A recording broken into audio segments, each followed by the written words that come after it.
भूख लगे रूखी रोटी भी मोहन भोग बन जाती। ऐसे ज्ञान की भूख लगे तो टूटे फूटे शब्द ज्ञानी के ज्ञान बन जाते। घाट वाला को ऐसी भूख लगी थी कि एक पैदल चले काशी से बद्रीनाथ तक, कोई ऐसा ज्ञानी मिला नहीं कि उनकी भूख मिटावे।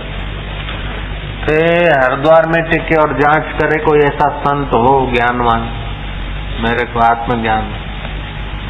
एक पंजाबी तलवार पैजामा हाथ में घड़ी बुढ़ा आड़ा पड़ते हैं और योग वशिष्ठ सुनता रहे। 4-5 श्रोता और वो वक्ता लेटा लेटा बोले पहले तो देखा कि ये ज्ञानी है, ये क्या हमको सिखाएंगे सुनाएंगे। मंत्र जब करते थे तो मंदिर के घंट घड़ियाल बजने लग जाते थे। ऐसे आदमी को ये क्या उपदेश देंगे। फिर बैठे और धीरे धीरे बोलते थे मरा मरा आवाज। उनके नजीक बैठे काम बन गया। घाट वाला जैसा आदमी तो जो जप करते थे तो मंदिर के घंट बजने लग गए थे। उनको मिला भूख थी ना, तो हर की पैड़ी पे फुटपाथ पे जो लोग हरिद्वार गए ना तो अन्न क्षेत्र है सरदारों का।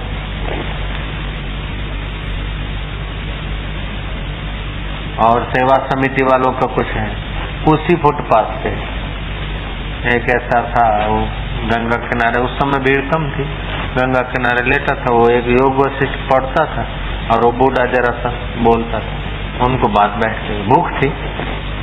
तो भूख होती है ना तो थोड़े वचन भी बहुत कर लगते।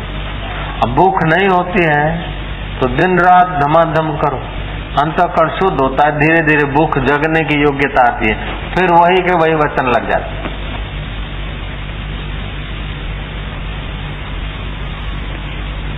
कभी कभी ऐसा होता है कि बाहर के लोग आते थोड़े से वक्त में बहुत ले जाते, और जो बहुत सतत रहते हैं उनको भूख नहीं होती है तो नहीं ले पाते। ऐसा भी हो जाता है। हमारे गुरुदेव के चरणों में हम तो 12 महीने में कभी कभी जाते थे और वीरबान सतत रहता था। भूख नहीं थी उसको बेचारे। या और लोग भी सतत रहने वाले थे। माली साहब साल भर में 2-3 महीना साथ में रहता था, वीरबान तो साल भर साथ में रहता था। तो जिज्ञासा की तीव्रता, शास्त्र में तो यहाँ लिखा है, यहाँ तक लिखा है कि अगर जल्दी मोक्ष की इच्छा हो तो गुरु के चरणों में धामा डाल दे।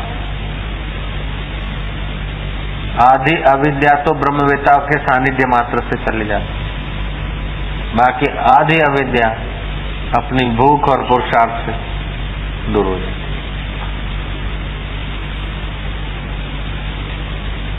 आ ब्रह्म ज्ञान ने आ जगत मिथ्यान ए बधु काका क्यों साभळ्यु तमे બધા पटेल भाई शू करे शू बोलो तो क्या ब्रह्म ज्ञान ने आत्मा। सच्ची बात है केशु भाई भी यहाँ आने के पहले क्या सत्संग के पहले अपन लोगों को क्या ब्रह्म क्या है, आत्मा क्या, साक्षात्कार क्या, ये कोई पता थोड़े था। साक्षात्कार करना है ये भी कोई एम नहीं था, लेकिन सत्संग सुनते सुनते पता चला भूख जगी। सत्संग बहुत बहुत ऊंचे में ऊंचा काम।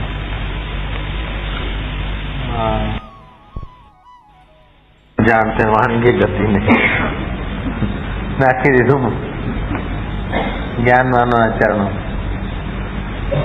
शास्त्र कितना भी बोलेगा अंत में बोलेगा कि हमारी गति नहीं।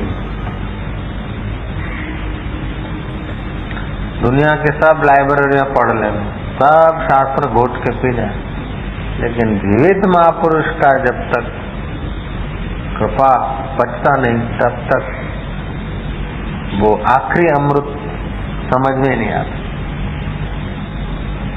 सरोवरना किनारा સુધી પહોંચે ઠંડક આવે બીજું ત્રીજું સરોવરની ડૂબકી અને એના જળનો સ્વાદ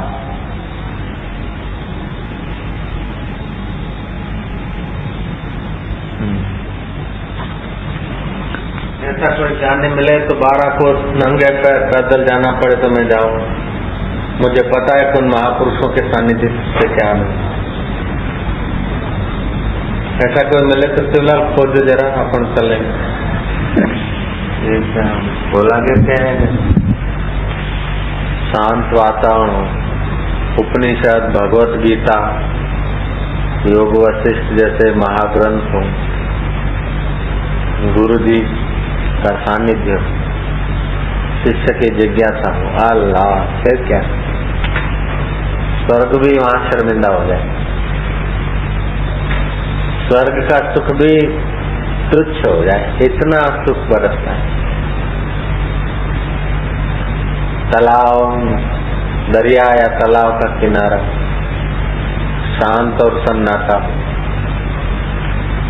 उपनिषद, भगवत गीता, योग वशिष्ठ जैसा शास्त्र पास में, समझाने वाले गुरु जी और समझने वाला शिष्य लोग,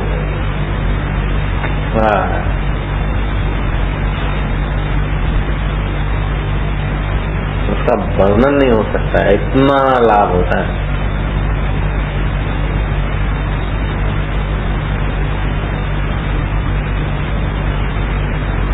चलो ये आ गए, उस अनुभव को ज्ञानवान जानते हैं, वहां वाणी नहीं जाती।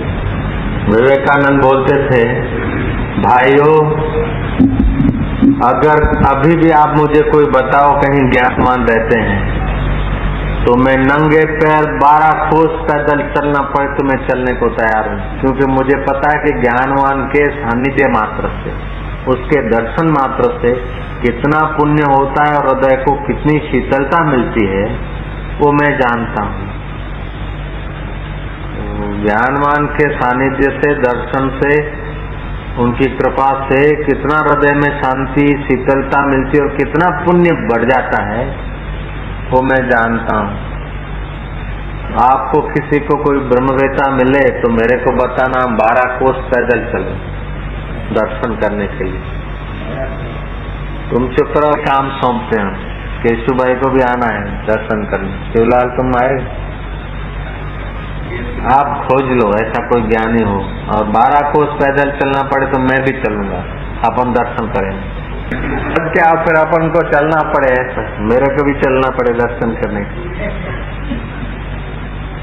बोलते हैं ज्ञानवान के दर्शन करने को अगर श्रद्धा से जाता तो एक एक कदम राजसू यज्ञ का फल होता का नाम लेते ऐसे।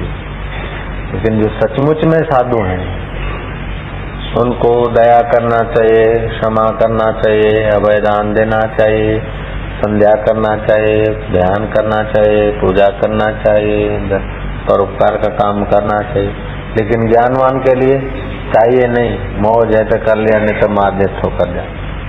मुक्त आत्मा है ना, मुक्त के लिए कोई बंधन नहीं, ज्ञान स्वतंत्र, परम स्वतंत्र न सिर पे कोई।